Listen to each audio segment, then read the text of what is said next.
Forza Motorsport 2 is one of those games that I grew up playing. It's one of my favorites on the Xbox 360. And recently, thanks to emulation, I can finally play the English version of this game because I only have the Hungarian version on the console. So I always had this idea in my mind when I was playing this game, but never really got around to finish it up. Can you beat this game without spending money? Like without buying cars, without upgrading cars? Can you play this game from start to finish just with cars that you get? So yeah, for starting of the game, I've chosen the Asian region because out of the three, I don't know, in the past years, European cars don't really do it for me. American cars don't really do it for me, and Japanese cars, especially from like thinking about this era, these cars really do it for me. So, few things to point out. As I said, this is emulated, not everything works, and one of the things that I noticed that unfortunately still don't really work that well is like taking photos and stuff like that. So I had my first experience of restarting the emulator thanks to taking a photo. Yeah, fitting.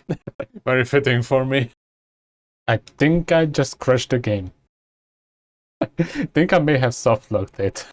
So, to note a few things here. I don't plan to make a huge compilation out of this run from start to finish because for one, I'm not like these three. I don't have an editor and I don't have enough confidence in my content to try things like this often. So what's likely to happen is I'm gonna edit this down in chunks, maybe switch up the style here and there a bit, but it's all coming down to how you guys respond to this kind of content. Either way, I finished the first championship with the Mazda and then I went on to do the rear-wheel drive shootout series with the same car. As a result, I've got my driver level up to level 5 and got a fairly DC as a bonus car. So pretty good start. That is in addition to the Lancia Delta Integrale, which I immediately went with to do the European Championship and later down another championship as well. This is one thing that you will see me do a lot. To get more money out of races or to even the field out a bit, occasionally I ended up changing the difficulty. So you will see me bounce from normal to hard here and there. And there will be some championships where you kind of have to do it, otherwise you won't be able to proceed at all. But thing to note that even on normal difficulty, the AI can be challenging at times, especially if you're at a disadvantage with your car.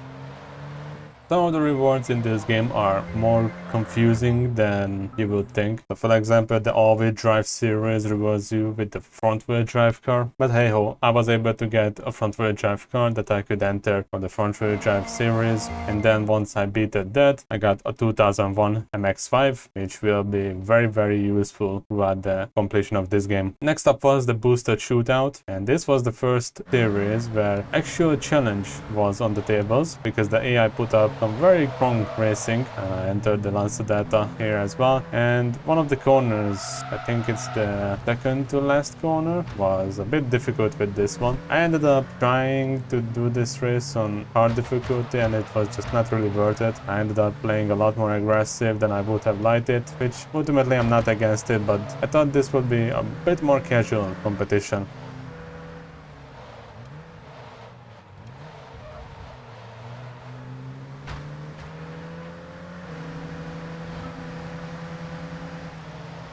Holy shit, that was close.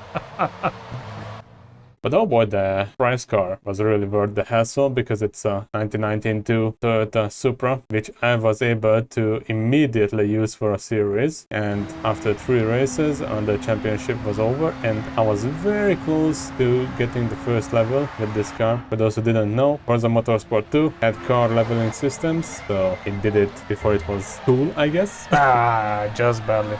I don't know, 2023 doesn't really show that it was a cool implementation. But here it works nice, you get additional bonuses, you get additional discounts. The driver leveling system also helps with that. And after that series, the 6-cylinder series, I've got a Nissan Skyline. But for the next series, which was the hot hatch runoff, I used the Integrale once again. This is one of those series where the best car in the class is the one that you get once you finish it. So this battle here with the Clio got a bit dirty, as Straight Out did a WWE move on him. Watch out, watch out, watch out, watch out! But at this point I was a bit tired going back to this practice racetrack here from time to time. I get it, they do spice it up, but at the end of the day it's still just a practice racetrack with not much to look at really. The layouts are cool to drive on, there's some clutter here and there, but it just feels a bit bland. But oh boy, if we are talking about bland, these historic races that I did, one with the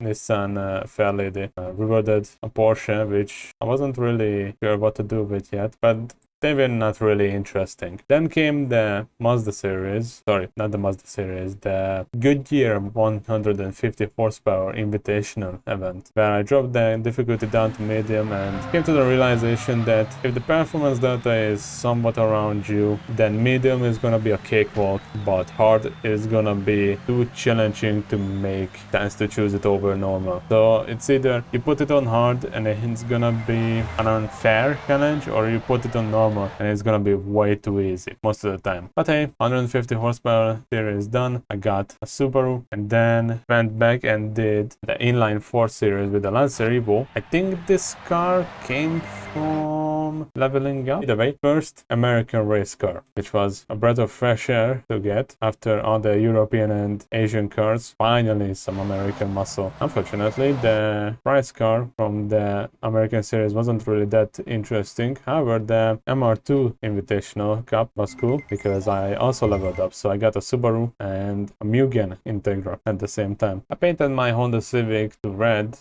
and figured this would fit the livery that it comes with by default better, and then entered it with the Class D Asian Championship. These are, I wouldn't say really long races, but I managed to get some good battles in. One came at Tsukuba where I made a mistake and it took literally the last lap to get the place back.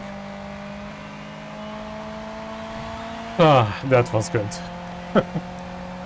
And at Maple Valley, at the start of the second lap, we went side by side for a few bits here. Unfortunately, that one was a short-lived battle and Suzuka didn't have any interesting moments in it. Again, another Nissan Skyline. After that, I repainted the 914 Porsche, and this was the one series where it was just so boring. Again, hard difficulty was way too challenging, normal difficulty way too easy. I guess it was an overtake? Once it was done, I got a GT3 Cup car, which is like the most random thing ever, I feel. After that came the 350 horsepower invitational event, where I've selected the Subaru Impreza M20B that I got as a reward. And the first round was interesting because it was oval, and the AI did something very wacky. And then the Mazda just braked? I'm not sure what was the problem there with it. Other than that, there was not much action happening. On Silverstone, we had some robbing is racing moment. And once that was done, I got the R390, which was a really cool car to get.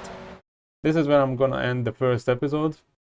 If you guys enjoyed it, make sure to let me know with a like or a comment. Have a good day or night. I'll be seeing you around.